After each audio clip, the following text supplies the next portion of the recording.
hari ini kita lagi di sini doang, enggak. Jadi hari ini kita bikin konten lagi, enggak, kontennya hanya beberapa menit doang karena beberapa hari enggak post di YouTube. Banyak penonton yang komen, banyak yang komen di video aku. Apalagi ini video barunya dari Salang Official.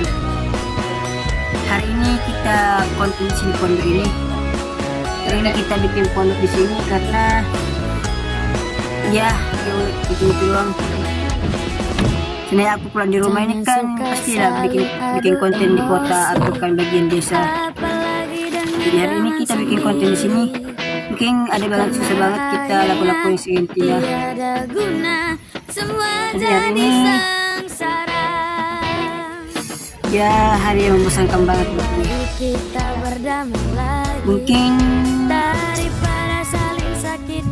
setelah itu mungkin aku akan berhenti membuat konten kayaknya, karena ya gitu-gitu aja deh. Karena banyak orang bilang kenapa kamu bikin konten di sini doang, nggak pindah-pindah tempat. Ya karena buat aku tuh apanya ini menjadikan buat kenangan para teman-teman.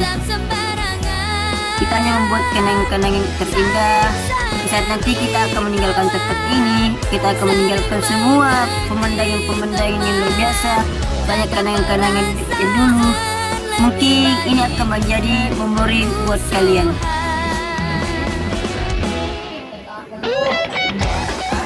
Mungkin ini di saatnya aku buat konten, mungkin akan menjadi kenangan terindah ketika aku meninggalkan tempat ini ya.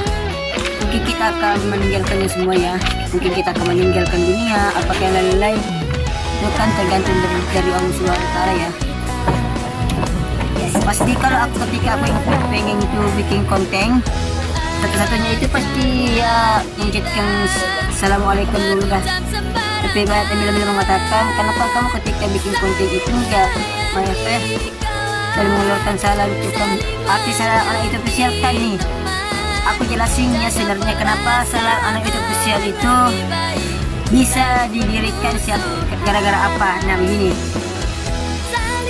lihat dulu Pak, di waktu dulu aku tuh 2000 berapa ya, kalau nggak salah 2020 lah kalau nggak salah ya, 2020 kalau nggak salah.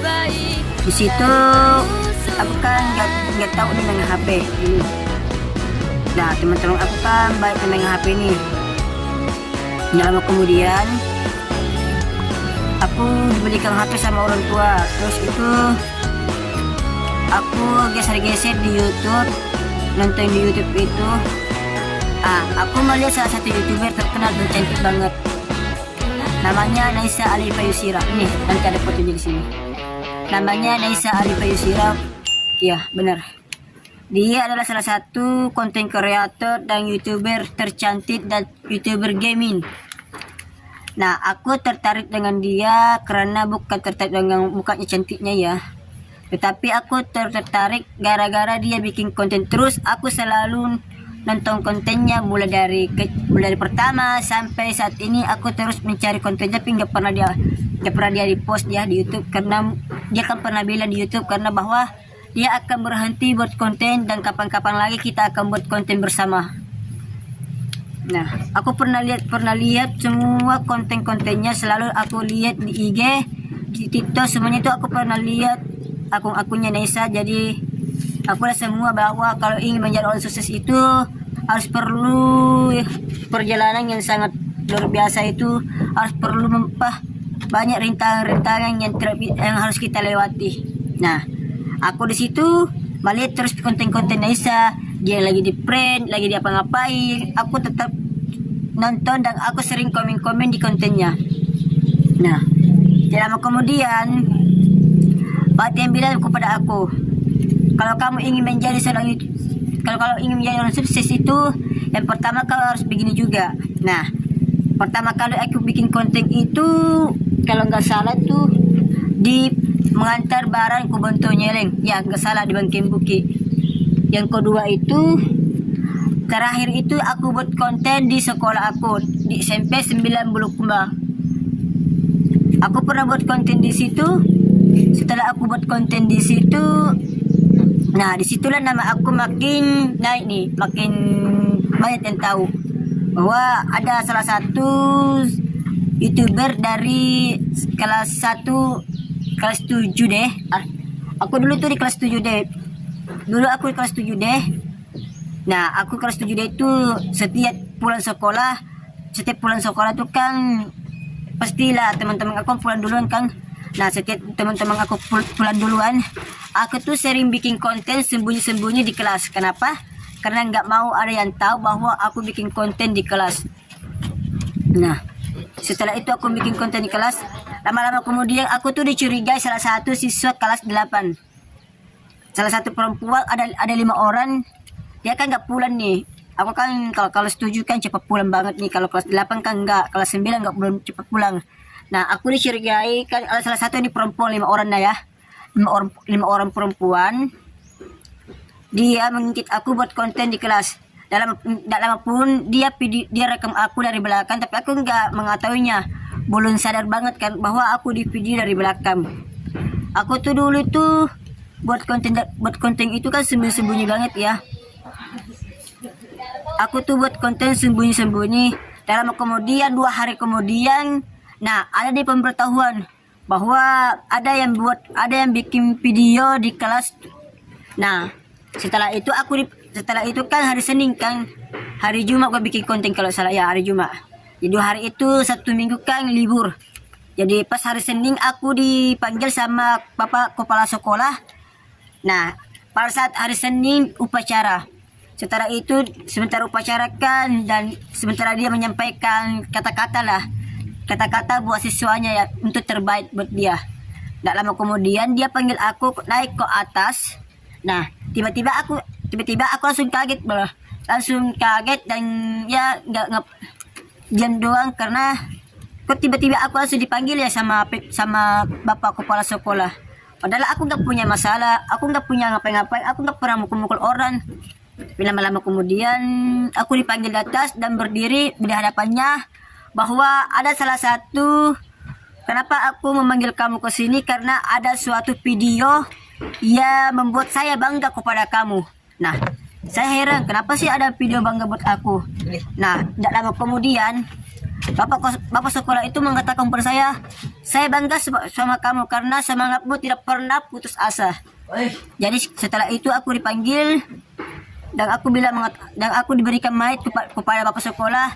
Aku hanya mengatakan, Pak, ketika aku ingin pusing dan tidak ada pekerjaan lain-lain itu, aku hanya membuat video untuk menghibur diriku sendiri. Kalau aku bosan, kalau aku tidak ngapa-ngapain, aku hanya pasti bikin konten untuk hidupku sendiri. Minta maaf kalau ada kata-kata salah. Nah, pertama kali aku mengucapkan itu curhat kok langsung kepada kepala sekolah. Tak lama langsung kepala sekolah pun mengatakan, maka kamu lanjutkan saja apa yang kamu impikan. Dan lama-lama kemudian, 2 hari kemudian, aku bikin lagi konten lagi. Di SMP 9 Bulukumba lagi, aku bikin konten kodanya. Semuanya itu terbuka banget buat konten. Aku bikin konten di situ langsung banyak orang yang melihat. Aku sih sebenarnya malu-malu, tapi dengan terpaksa aku membuat konten ini demi trendingnya video aku. Nah, di Zulkifli channel itu pernah trending video aku 2000 penonton, kalau nggak salah. Pernah trending video aku. Nah, setelah itu aku trending video aku Zulkifli channel pernah, tapi sekarang Zulkifli channelnya udah nggak ada lagi, udah ganti akunnya, udah hilang, jadi nggak masuk. Jadi dalam kemudian kan aku pulang ke rumah nih. Pulang ke rumah langsung bahagia banget, kaget banget, dan alhamdulillah aku berdoa. Setelah aku berdoa, ya Allah, kalau memang ini impianku ingin menjadi seorang ini, maka kabulkanlah doa-doaku ini ya Allah. Maka aku disitulah berdoa terus dan ingin sering menonton video-video Naisa sebelum dia berhenti bikin konten. Setelah itu dia bikin konten lagi, berhenti udah bikin konten. Nah, aku tuh terinspirasi banget dengan dia. Karena gara-gara apa? Karena gara-gara dia aku bisa jadi kayak begini, karena aku sering nonton kontennya. Aku juga sering nonton kontennya Bang Atta Halilintar juga, Geng Halilintar juga. Aku sering-sering bikin konten, bahwa kalau bikin konten itu sebenarnya capek juga. Tapi karena apa? Karena dengan impian kita ingin menjadi seorang YouTuber itu kan ya bagaimanalah kalau nggak mau ada kesempatan untuk mencari uang. Nanti juga aku akan bahas juga kenapa aku sering ya keluar malam nggak ngapain, sering buat konten di panti asuhan bagaimana. Dan yang kedua itu aku pernah juga buat konten juga bahas apa, bukan bahasa lah, aku buat konten di penjual es campur. Padahal situ pembelinya tuh banyak sekali loh. Ada anak SMA, ada anak SMP, anak SD, semuanya tuh banyak. Semuanya tuh pernah tuh full. Warung itu cuma aku diberikan kesempatan buat konten sama penjualnya sama yang punya warung. Kalau kamu ingin membuat konten di sini bisa, asalkan kamu jangan membuat macam-macam di sini, tidak boleh membawa senjata tajam. Ya, aku paham di situ. Tidak lama kemudian, 5 bulan kemudian lah, aku di DM sama yang punya channel Nkasi Official. Aku pernah di DM sama dia, langsung lihat IG. Setelah itu dia DM aku bahwa dia pernah bilang kepada aku kalau aku curhat ya. Cuma kalau cita-citanya itu enggak aku simpan karena videonya udah lama banget. Nah, dia DM aku, dia bilang, "Dek, kalau kamu ingin buat konten, ayo datang loh ke rumah aku. Nanti aku undang." Nah, dia undang aku, cuma pada saat itu aku ingin pergi ke sana. Dalam perjalanan ya mau gimana lagi, ke bahwa aku tuh ditahan sama pak polisi lah, gara-gara surat saya motornya nggak terlalu lengkap banget suratnya. Nah, dalam kemudian aku langsung dijemput oleh yang punya akun Nkasi Official. Aku langsung diundang sama dia, tiba-tiba langsung diundang bikin konten bareng dengan dia. Nah, alhamdulillah masih teringat lagi itu waktu dulunya dia memanggil aku pertama kali aku dipanggil buat konten sama dia. Dan dia juga yang memanggil aku buat bikin film seorang pengamen di Tanah Bulukumba. Ya. Setelah itu baiklah banyak mengetahui nama aku. SMP 9 itu banyaklah kenangan-kenangan terindah dengan dia. Dan paling aku tidak pernah lupakan itu bagaimana aku bisa menjadi seorang sukses di saat itu gara-gara nonton terus videonya Naisa Alifa Yusira. Nanti aku pajang fotonya di sini. Aku tuh sering nonton video-videonya, konten-kontennya. Sampai di saat ini pun aku tetap terus nonton konten-kontennya. Kenapa? Karena disitulah aku tertarik buat bikin channel YouTube Salam Anak YouTube. Yang pertama itu kan ada 3 akun nih. Yang pertama itu Zulkifli Channel, tapi udah hilang banget dan konten-kontennya sudah dihapus lah. Dan yang kedua itu Zulkifli Official, salah. Ya, benar-benar. Berarti ada 4 loh. Jadi ada 4 channel aku. Yang pertama Zulkifli Channel, yang kedua Zulkifli 779, dan yang ketiga Salam Anak YouTube, dan yang terakhir ini yang akun ini adalah Salam Anak YouTube Official. Ini akun real, akun resmi, bukan akun buat-buatan dari penonton. Mungkin kalau ada yang mengambil video aku dan posting ulang ke YouTube, aku harapkan kalian aku harapkan kalian nggak usah lah post video aku lagi. Mungkin nanti aku akan melaporkannya, siapa saja yang mengambil video aku dari YouTube, nanti aku akan melaporkannya kepada pihak YouTube untuk memblokir, supaya konten-konten aku tuh tetap aman dan tetap tidak bisa diabaikan. Sebenarnya sih banyak sih yang sekali aku ingin sampaikan. Mungkin kita akan buat kontennya per 2 lagi. Ini karena waktu sangat mepet banget buat bikin konten. Dan sebenarnya sih ada yang bilang juga kepada aku, kenapa kakak nggak pernah lagi bikin konten lagi di panti asuhan? Aku tahu di panti asuhan itu banyak kenangan terindah di situ. Kenapa? Karena di saat aku pertama kali aku masuk TV itu di panti asuhan, gara-gara aku belajar di tengah sawah. Nah, aku pas di situ panti asuhan kan di depan banget, di depan jalan raya. Nah, aku harus pergi ke sawah nih. Padahal sawah kan susah nih, kan di kota nih tinggal. Nah, aku pergi ke desa. Nah, di situ aku nemukan panti asuhan. Nah, tidak lama kemudian aku juga ditelepon sama sama tim dari TPRI untuk syuting. Belanda, kamu mau nggak sih ikut syuting sama kami di tengah sawah belajar pertama? Nah, aku bilang bisa kak, tapi timnya bilang kalau mau silakan deh kumpulkan minimal 7 orang atau 10 orang siswa teman kamu untuk belajar tengah sawah dan guru-guru kamu. Nah, aku panggil guru-guru aku satu orang nih, namanya Pak Asmar kalau nggak salah. Ya, kalau nggak salah ya. Pak Asmar itu adalah salah satu guru seni. Dia sering mengajari aku juga tari-tarian. Aku juga pernah ikut tari-tarian. Ya, pernah ikut tari-tarian, pernah ikut juga kasidah, semuanya aku pernah ikut di situ. Bayangkan saja, aku pernah juga jadi banci, pakai baju perempuan. Pada saat itu hari karnaval, aku pakai baju perempuan karena apa? Aku pakai baju perempuan karena tidak ada satu lagi, tidak hadir perempuan. Dan tiba-tiba aku dipanggil sama Pak Asmar. Kipli, kalau kamu ikut karnaval, kamu bisa ikut karnaval asalkan ada syaratnya. Aku bilang, apa sih syaratnya Pak? Syaratnya itu kamu harus pakai baju perempuan. Aku bilang, kok aku yang pakai baju perempuan Pak sih? Nah, disitulah aku pakai baju perempuan, aku di make up, aku di stripping, dan apa? Yang penting aku pakai model lah. Di situ aku pakai baju perempuan sama baju rotip, pakai sama baju ro.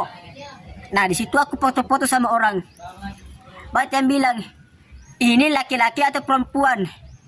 Paswer bilang, Kiple, kalau ada yang mengatakan sama kamu bilang saja aku perempuan, namaku adalah Lisma. Kalau nggak salah itu, kalau nggak salah ya. Aku pakai baju perempuan di situ, suaranya aku sih malu-malu. Nah, pulang di rumah, aku dimarahin sama ibu. Mama aku bilang, kamu perempuan apa bencong sih? Nah, aku bilang di situ, sebenarnya ini kan gara-gara Pak Asmar untuk ikut karnaval Bu, Mak. Aku di situ malu banget dan dimarahin kalau lain kali jangan ikut lagi kayak gitu. Sebenarnya baik omong-omong ceritakan, banyak sih gosip-gosip ya, banyak sih ya, yang cerita-cerita kita dari belakang. Mungkin di depan dia baik sama kita, mungkin pada saat kita di belakang itu pasti dia cerita kita. Misalnya ya, kalau dia bilang ya ada nih, mungkin misalnya ya kalau dia bilang, wow anak tandas luar biasa banget. Pada sebenarnya bukan begitu ceritanya. Pas kita pergi, nah disitulah dia pasti bilang itu anaknya sana itu bencong. Bukan saja aku bukan bencong ya, karena aku kalau nggak salah gitu dulu. Nanti aku lanjut lagi lah, per 2 lagi lah.